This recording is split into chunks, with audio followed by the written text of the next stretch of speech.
Welcome to Real Talk with Gary. If you are listening to this show, that means you are either searching or ready to make a financial change in your life.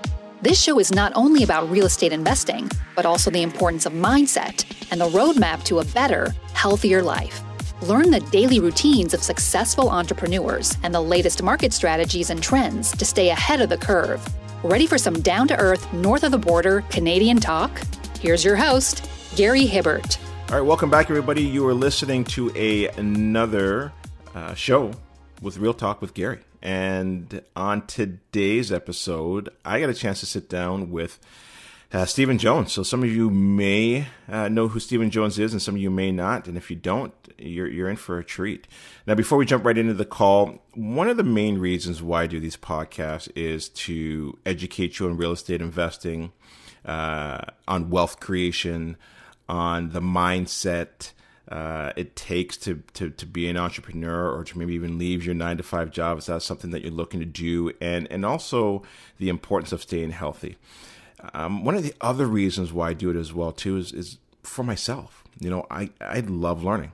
I love learning from other entrepreneurs that are out there, professionals that are in their industry of choice, and it always intrigues me as well too that how somebody could be brave enough to walk away from the 9-to-5 job, and what that mindset is, and what's required to do that. I just really intriguing to me. Now, also, if you haven't had a chance to visit my website, please do so. You can go to smarthomechoice.ca to learn more about our upcoming events. And then also, when you're there, please do me a favor, enter your email address in, and I'm going to send you a free book on the Smart Guide to Real Estate Investing, which is a guide on rent to own, one of my favorite strategies that I used when I first got into real estate investing. And also, I'm going to send you another guide on how to screen tenants absolutely free. Okay, so please check out the website and get those 2 free digital copies. Now, on today's show, like I mentioned earlier, I get a chance to sit down with a good friend, a realtor, and entrepreneur, Mr. Stephen Jones. And over the last several years, he's made some incredible achievements within the real estate investing world. I first met Stephen back, I'm trying to remember the year, I think it was 2012, 2013. And at that time, we were both getting our real estate license, and we were actually in a class together. And from there, we connected, and we've become good friends since then. And, what he's doing today is incredible. He's sharing the stage with some of the best in the industry. And on the call, he's sharing some of the insights on where he thinks the market is going, how he was able to leave his 9-to-5 job, and just so much other really interesting things. I think you guys are going to enjoy it. So sit back, relax, and I will talk to you guys next month. Take care. All right. So on the show today, I've got a good friend, Stephen Jones from Blue Line Real Estate Group. Stephen, welcome to the show. Thanks for having me, Gary. Yeah. Hey, listen, you were just down at that 10X conference, right? How was that? It was pretty intense. I kind of made the decision last minute. I know some people booked that trip almost a year in advance. I kind of made it last minute. It was very intense. I mean, day one, Grant Cardone jumped out of a plane and parachuted into the stadium. If that's not a opening entry, I've never seen one in my life. That's crazy. Day two opened with Snoop Dogg. Okay. And day 3 was Little John. So it definitely hyped up the crowd first thing in the morning to grab your attention. That's amazing. And there was a lot of big names down there, right? Like Steve Harvey and Ty Lopez and Damon John.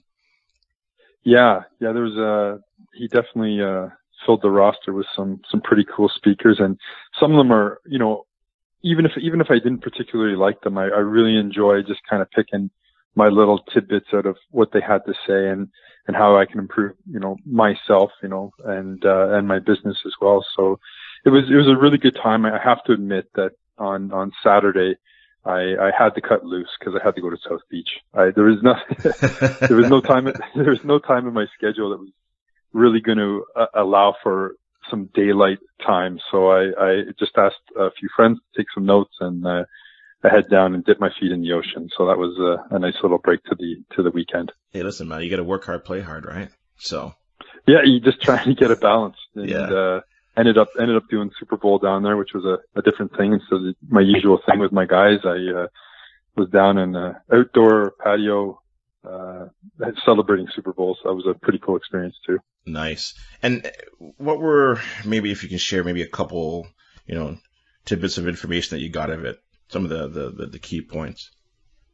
It's obviously has a lot to do with sales and marketing. And, one thing that he said is, sales is a contact sport. And what a cool way to think about that. You just, if you're ever in a business with sales, that's it. You just build your contacts, build the people have them, if you're a likable person, have them like you, and then ultimately trust you. Once you have the like and trust in there, then that basically turns into business and your professional life. Yeah, no, I agree with that. It's all about networking, right? And yeah, exactly. I agree with that. And basically, he's like, instead of going to a location, go on location. So that's another thing. Wherever you sort of travel, you don't necessarily have to stop working. You can still, be at a location, on location, and do your job. It doesn't necessarily have to be done from the office or your workplace. You can scale your business beyond that. Right. Okay. So listen, you've done some incredible things over the last, 5-6 years.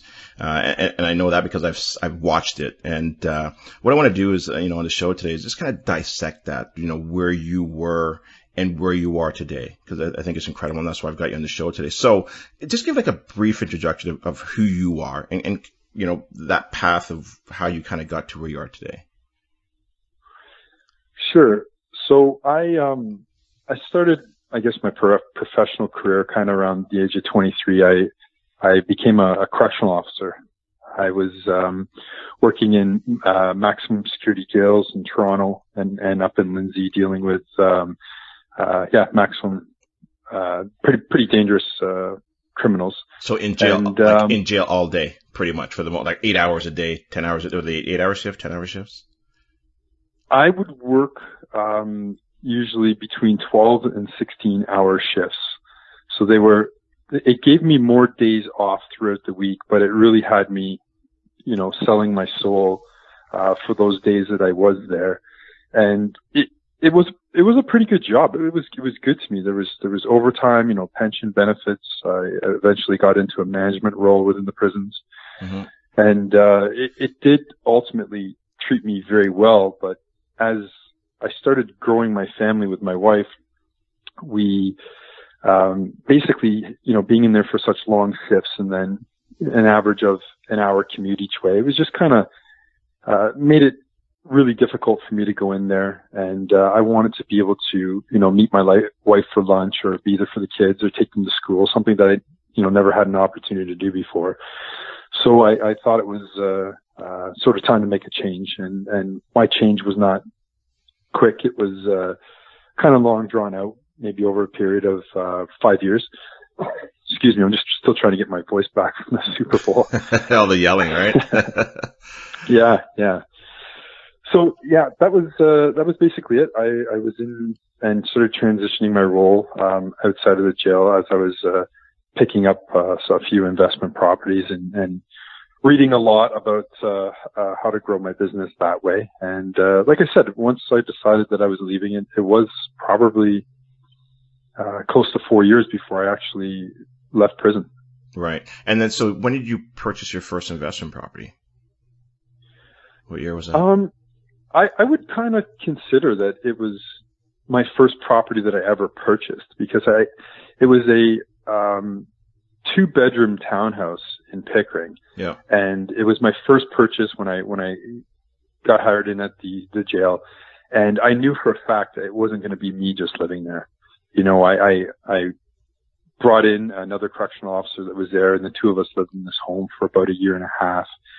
Now, once I decided that, hey, this is a pretty good idea that I have somebody paying for half my expenses, my next purchase was a 4-bedroom home with a non-legal suite in the basement.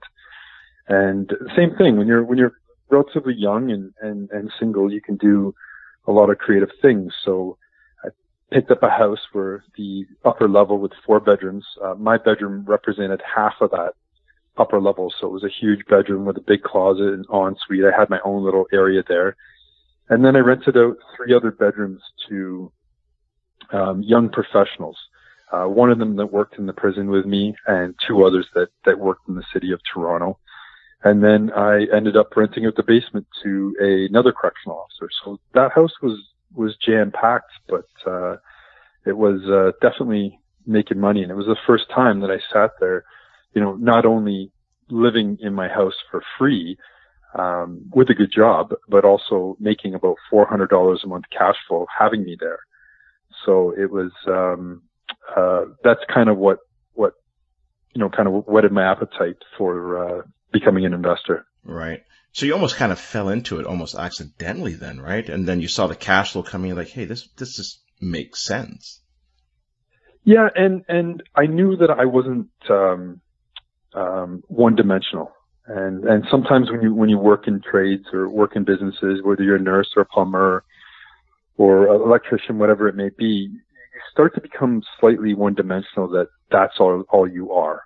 And I felt that there was a lot more sort of that I wanted to do and things that I wanted to experience. So yeah. It did make sense to kind of get into the investment world. I enjoyed it. Right. So then going back now to when, you decided that you wanted to get out of the jail system, what was it that you did? What did you start a new business or what was it?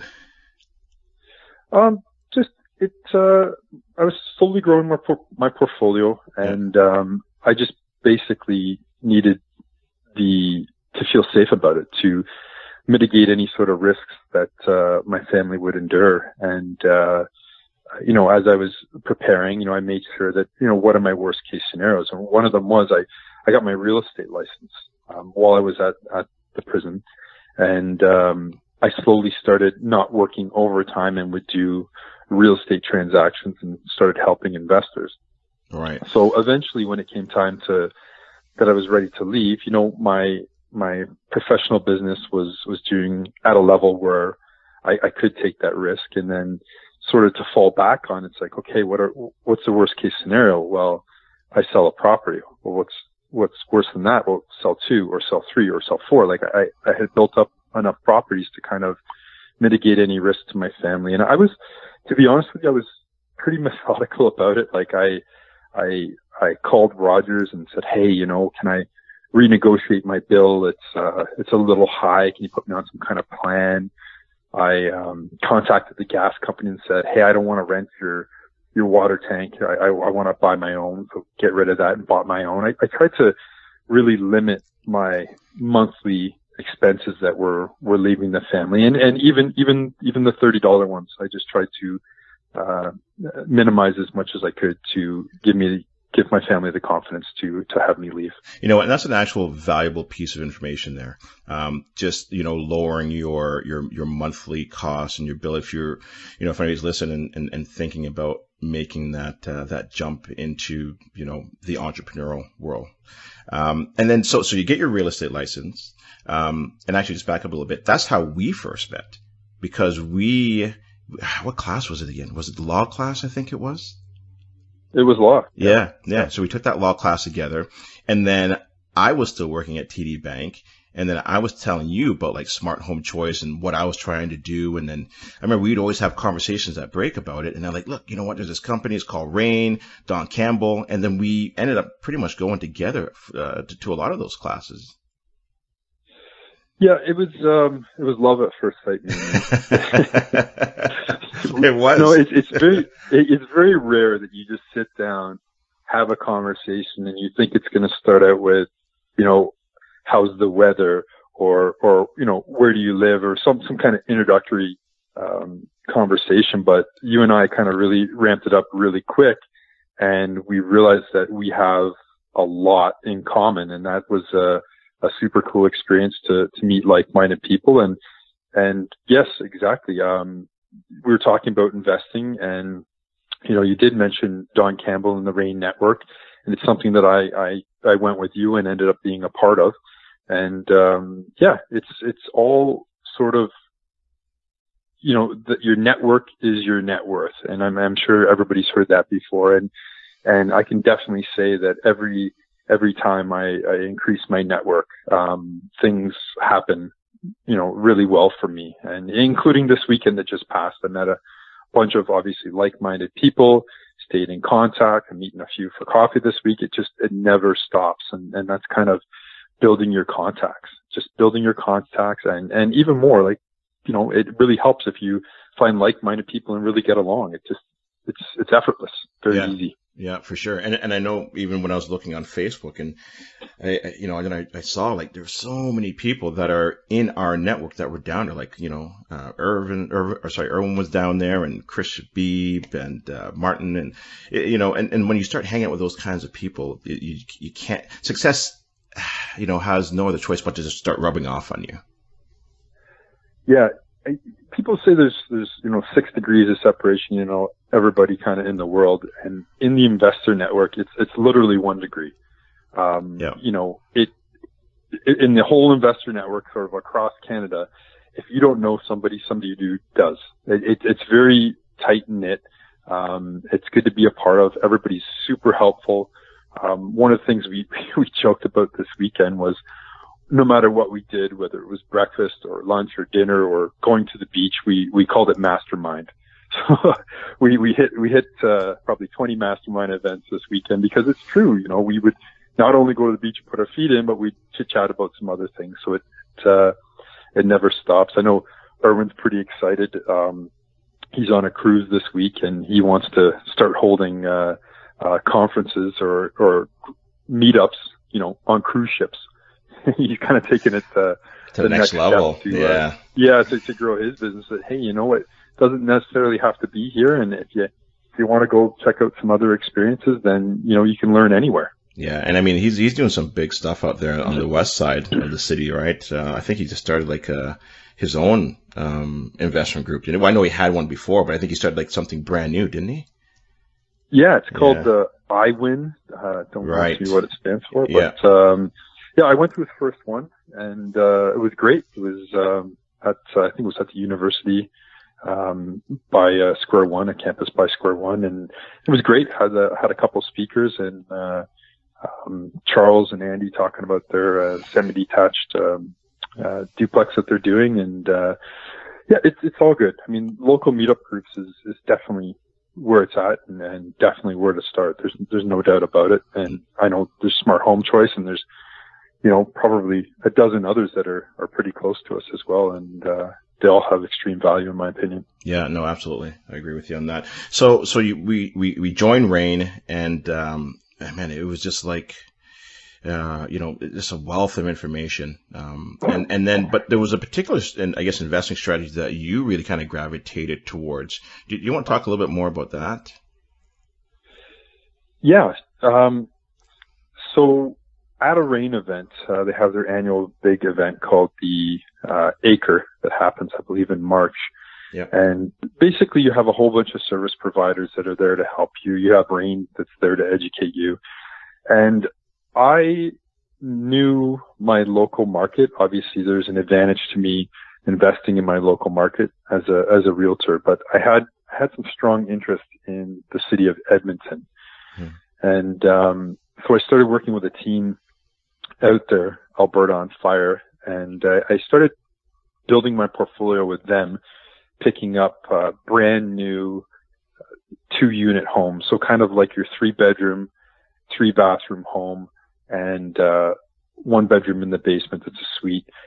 And I like the idea of buying new or newer properties out there just because of geographically, I didn't want to have to worry about roof or furnace or windows or anything for quite a few years. I knew that these were buy and holds for at least 15 years. So I started working with the team out there and picking up some properties. Right. And then, so you joined their team, and then you actually then, I guess, also had a booth as well too, right? Like right in the REIN event. Like, I mean, you really immersed yourself in this whole real estate investing world.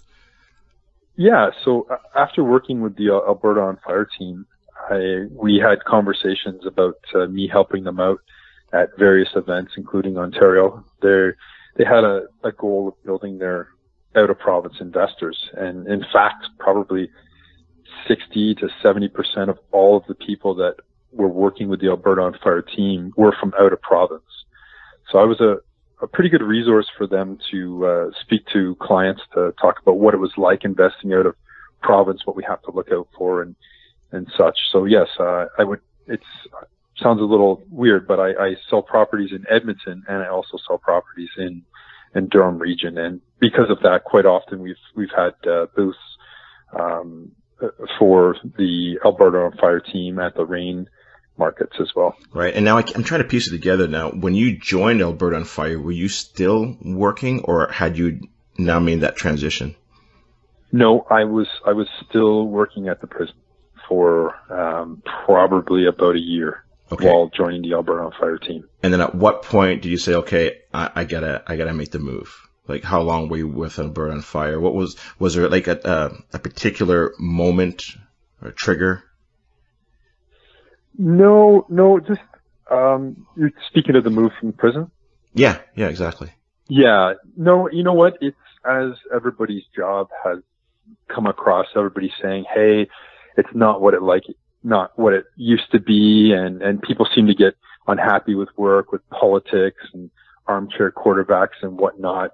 And true within the prison system, that it became very difficult to work there, and it became very unsafe very quickly.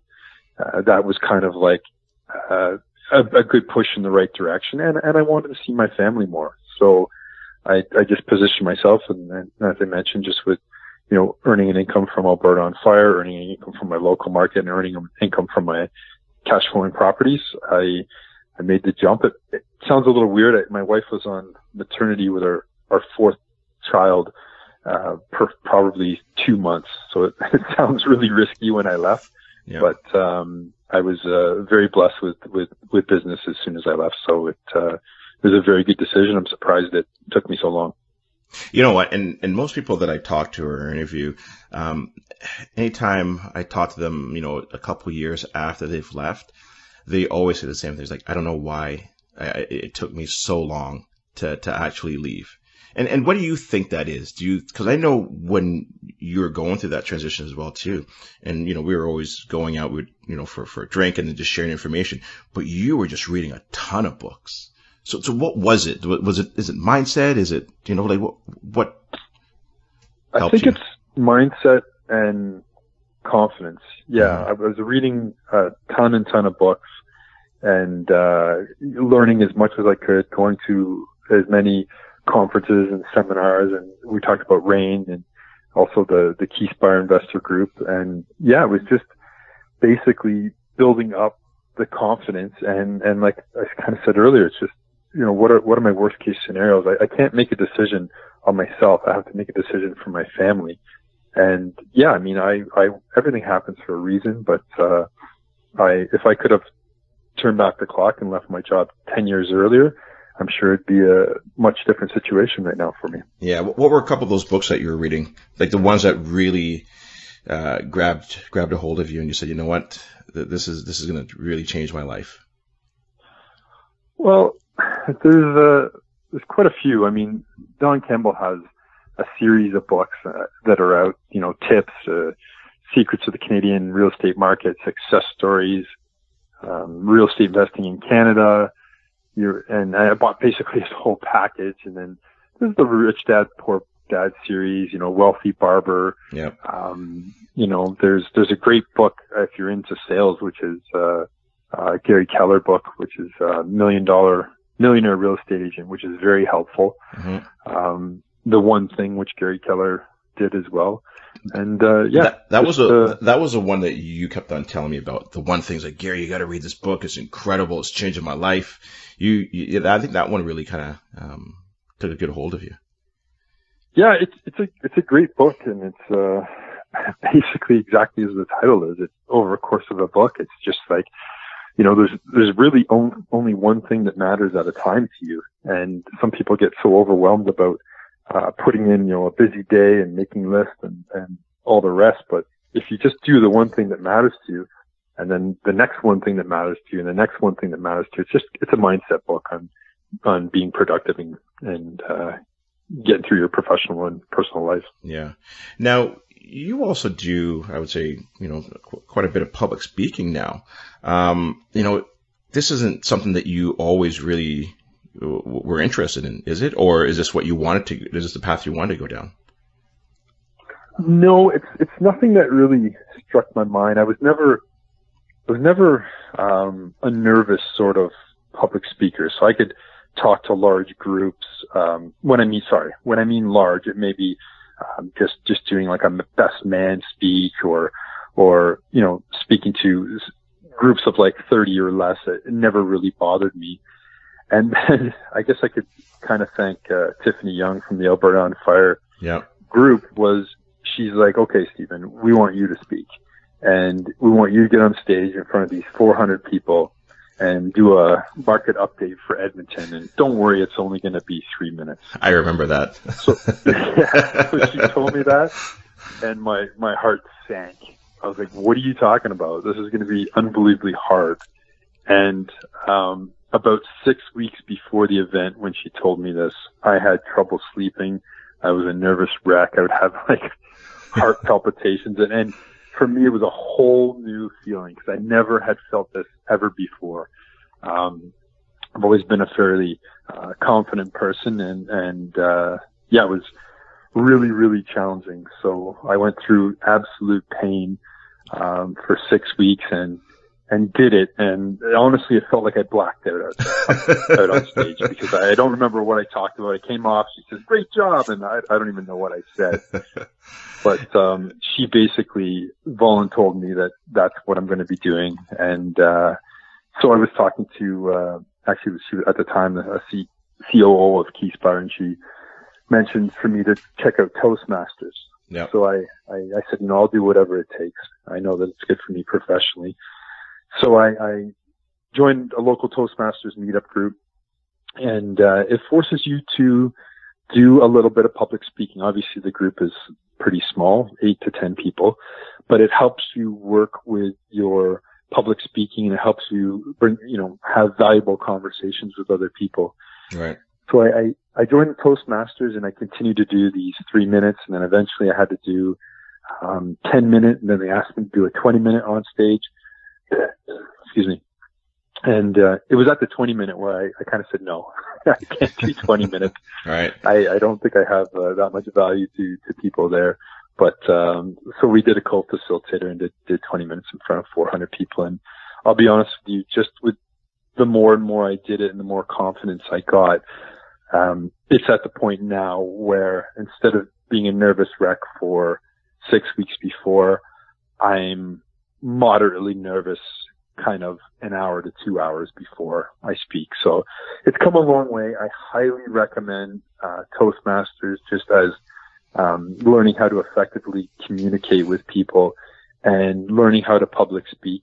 And yeah, I think it's a fantastic group.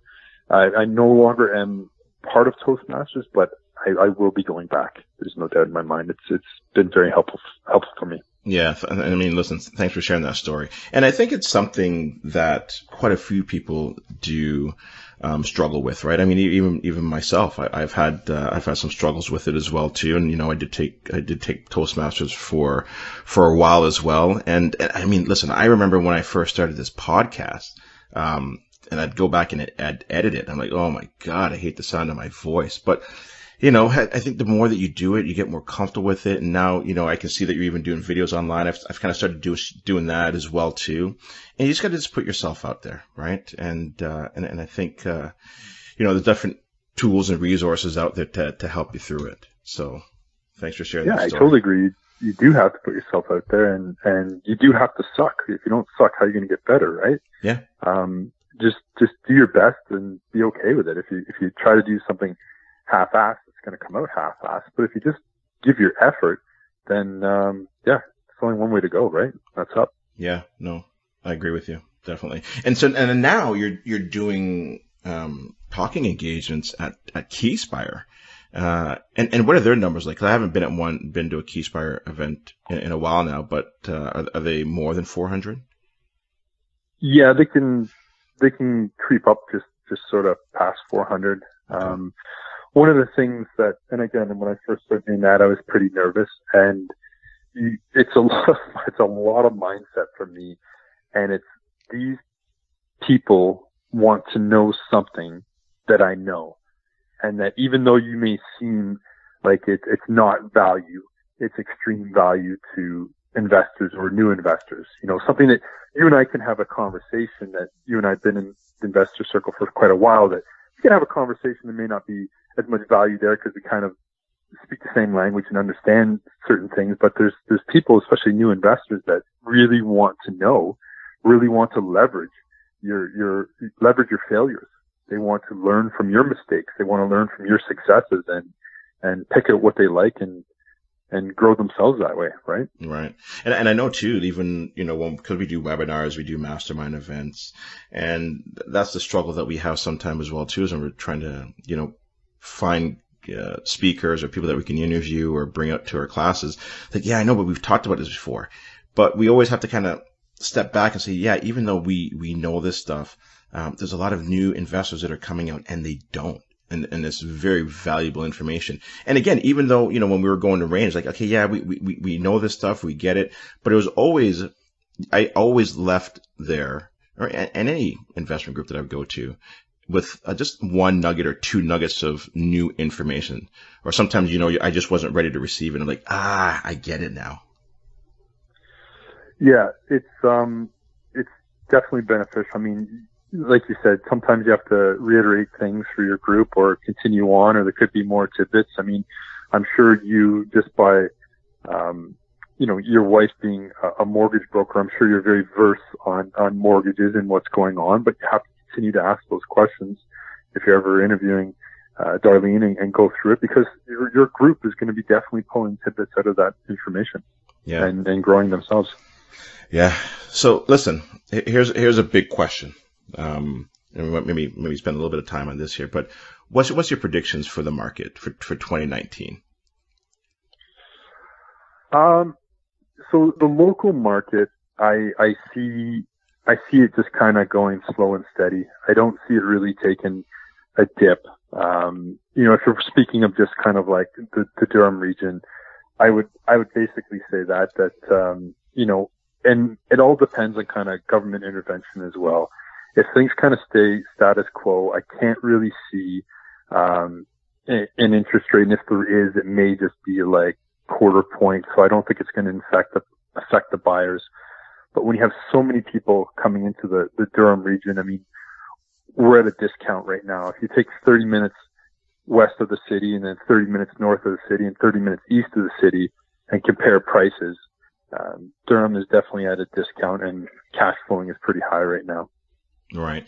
And again, you primarily obviously work with real estate investors. So compare last year to, because it was obviously the market has shifted from 2017 to previous years. I mean, did you see a lot more investors coming out and wanting to buy? Yes. I'm working with a lot of buyers right now because the numbers make sense. And in kind of 2018, it was okay, but we saw that kind of 2017, 2018, we saw that spike in the market that happened. And when that happened, I mean, rentals purchases went up $100,000, $150,000, $200,000, but the rents weren't aggressively following that same track line. So I couldn't really get the numbers to work at those property values. But right now it's definitely a great opportunity. Right. Yeah, because I mean, I know if I've talked to a couple different real estate agents, and they were asking me, like, how was your year last year? And I was like, you know what? Surprisingly, it was one of my best years. And I think the one thing when you're working with real estate investors is that it's almost like a recession-proof business, because they buy when it's going up, down, sideways, right? Yeah, and if your strategy is buy and hold, I mean, you can only win because it's a long-term growth. I mean, Durham region in the last sort of 5 years, like, it's seen a 50% increase in in sort of equity side on the houses. So that's 10% kind of average. I know I look at some of my clients that are exiting properties from like 2013, and it's like, wow, congratulations on the $280,000 that you just helped out your family with by, answering a few calls from tenants and doing a few showings because you took risks. You took mitigated risks, but you took risks. And now just by having one property, I mean, your family's seeing like, huge amount of money. Yeah. And so, for the beginning investors that are out there, or, the ones that may be sitting on the fence, what's your advice to them right now if they're thinking about getting into real estate investing? Just buy one. Don't have it in your mind right away that you're going to build we all know people with triple digit ownership, and it's like, don't even think about that. If you just bought one property, at the age of, let's just say 40, and you that was a 2-unit home in, say, Oshawa, and you just nurtured that and took care of it and rented it out and upgraded it when necessary, and you go to exit, when you're 65 or even 70, it's life changing. Mm-hmm. It's absolutely life changing. It's basically, in today's dollars, you exiting with $500,000 to $600,000 of cash that's going to be taxed at a capital gain rate, not your marginal income. It's absolutely life changing. So I would just say, just get one. Hire an investor focused realtor team that can help you along the way. You don't even have to go through the whole process of learning everything they learned, and go through and buy one. If something happens and you're in a great shape and you're ready to go to 2, then go to 2 or go to 3, but just buy one, especially if you're self-employed. I mean, you need some kind of retirement pension there set up in the long-term game. So, everybody that's bought in the last 5 years has 50% more room available on their home equity lines. It's a great opportunity right now. Right. And then, so obviously with the market, you're thinking there's going to be more of just like a bit of a flat line, maybe a little up, a little down. Is that what I'm hearing from you? And maybe like that for the next few years? No, I wouldn't even say that, because it is at a discount. Yep. Durham region is growing so fast. I'm just predicting that for basically 2019, that you may see, within 2% up and down for this year. But I see it slowly starting to gain traction again. And obviously that's dependent on government intervention. But, if they ever released or lowered the stress test, you're going to see a big difference in the market. So there's a lot of people ready to buy. So my heart goes out to all people trying to buy their first home. And, with the prices where they're at and the mortgage stress test, it makes it so challenging for your first time home buyers to get into their first home. Fortunately enough, if they're willing to just take a sacrifice, when you do buy a 2-unit home, a legal 2-unit home, you can use a portion of that income from the second unit to add to your average income to give yourself better qualifications with buying a purchase. Right. And so what type of properties then are you recommending? The single family home convert into a 2-unit? Is that kind of your primary focus with your investors that you work with? You know what? It seems to be what everybody wants. There's opportunity to get into your triplex, 4plex, 5plex, 6plex, but your 2-unit homes are kind of like bread and butter. They're easier to buy, they're easier to maintain, they're easier to fill. And when you go to sell, they're very easy to sell. There's a large portion of people looking for them, so your audience is huge. So right now, what most of my clients are interested, I would probably say 75%, is turnkey. They want to get into the 2-unit home that's been fully renovated, basement suite in it, 3 bedrooms up, 2 bedrooms down, downstairs earning about $1,550 to $1,600 plus utilities, upstairs earning $1,700, $1,750 plus utilities. So it's showing great cash flowing numbers. Right. Okay. And then where are you taking your investors? Is it a specific municipality in Durham? Right now, most investors are buying in Oshawa. Yeah. And I do have some of my team that will go out to Port Hope, Cobourg, and Peterborough, but I kind of stick to Durham region. I'm busy enough as I am out here. Yeah. Okay. Yeah, because we talked about this last year, but I end up moving a large percentage of the investors that we work with up to Peterborough. But now, the Durham market has come back down, and there's definitely some fantastic opportunity in Oshawa. So I can't agree with you more there. So that's great. So listen, we're kind of almost getting to the end here. So what's next for you, Steve? Where do you see yourself in the next year or so? I'm going to continue working with my investor clients. I have a couple properties that are set to close. They're kind of speculative buys out in British Columbia, so they'll be closing next year. I'm not sure if I'm going to assign those or if I'm going to take them over and do like furnished rentals with them. My Edmonton, keeping those are buy and holds right now for me, and going to continue to grow in Durham region, Oshawa. I've have a couple JV partners that are interested in moving forward and growing the portfolio. I mean, the numbers work, and the with 2% vacancy, like the rents are so aggressive right now. I don't have a stat in front of me, but you must know how much they've gone up in the last 5 years. It's just been absolutely tremendous. So that's one of the other key things is I try my hardest, and probably 9 out of 10 times we buy vacant properties because the rents are so high. It's very unusual if you were to take over a property and have them at highest and best use with regards to rents. Right. And what's the price point that you're seeing right now that makes sense? Up to 600. Your 575 to 600 gets you turnkey properties that have been almost or fully renovated with newer windows, roof, furnace, and whatnot. And those are your 3+2. So if you go 3+1s, you're going to be sitting a little bit less than that, kind of like your 530 to 560 range.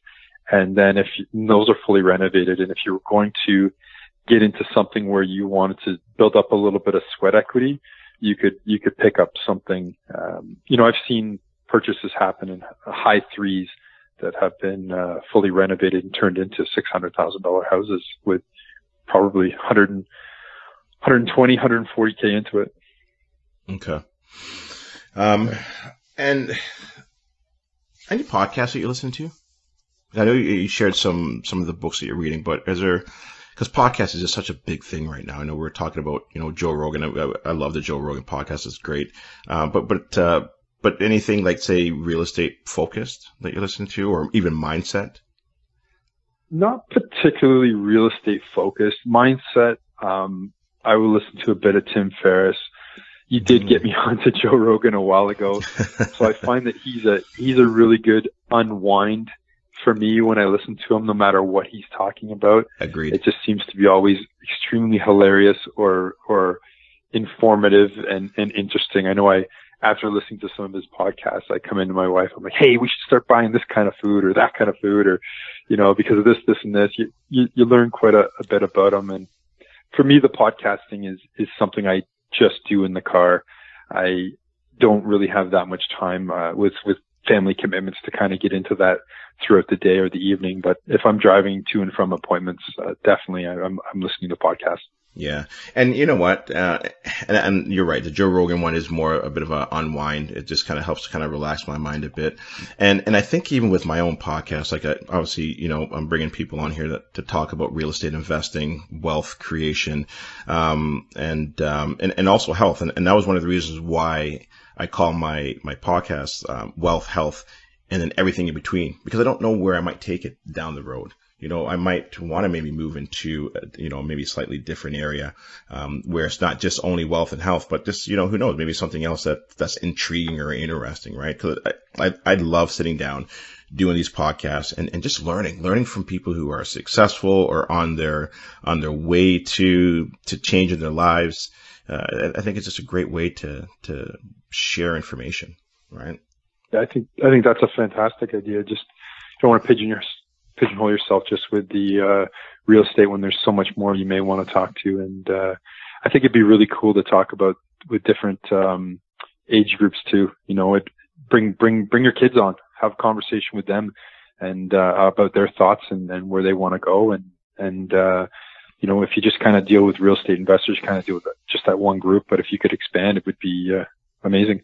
Yeah, no, I agree. And that's one of the things that we actually do sometimes on a Friday night when our kids, their friends come over. Sometimes we'll sit here in my office, and not very long. Maybe we'll spend 20, 30 minutes just to talk about what we're doing, or what do you do with $1?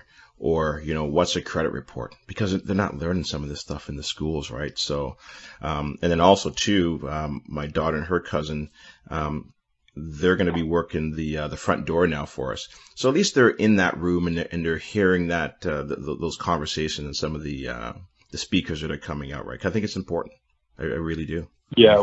When I am at various groups or events and I see, somebody young just getting into it, whether they were inspired by on their own or maybe a parent or aunt or uncle, it's so inspiring to see the size of their eyes when they walk into events and they're learning all this information. I definitely would give them a round of applause just for starting early, because I'm sure, you know, along the way, everybody has said, I wish I would have. And those people are the would haves that are doing it, that are going to crush it. So it's a really cool thing to see. Yeah, no, I can't agree more. So listen, Steve, thank you so much for being on the show today. As always, wealth of information, an incredible story. Glad to see that, you know, you were able to make that transition and you're doing incredibly well. So kudos to you. Amazing. Always a pleasure. Yeah. So if somebody now is listening and they're like, I want to get in contact with Mr. Jones, how can people reach out to you? They can get me either on Facebook under my name, Stephen Jones, or under Blue Line Real Estate Group. I'm hanging out there quite often throughout the day.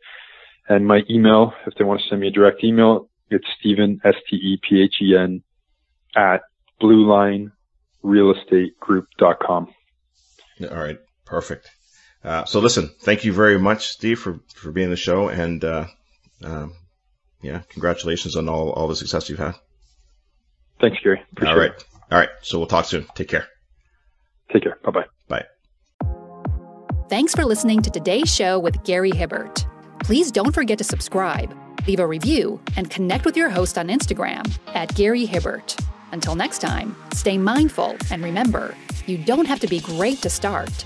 Just start, and you'll be on the path to being great.